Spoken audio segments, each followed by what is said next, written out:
হাদিস আছে নবীজি সাল্লাল্লাহু আলাইহি সাল্লাম বলেন, আমার উম্মত আমি নবী তখন এই কবর থেকে উঠেই কপালের বালু মুছতে মুছতে আল্লাহর নবী বলবেন, জিবরাইল আমার উম্মত কোথায়? আমাকে নেওয়ার জন্য আসে নাই নাকি তারা জাহান্নামে চলে গেছে?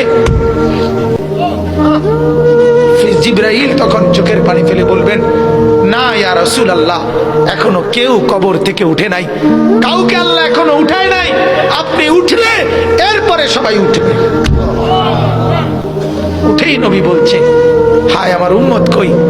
আমার উম্মত আমারে নিতে আসলো না। জিবরাইল আমার উম্মত আসে নাই, আমারে নিতে আসে নাই, ওরা কোথায়?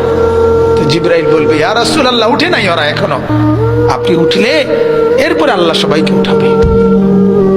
অতএব বাজান, আমি অনুরোধ করছি, জীবন বদলান, জীবন সুন্দর করেন, চেহারা সুন্দর করেন, আখলাক সুন্দর করেন, প্রত্যেকে ফিকির করেন।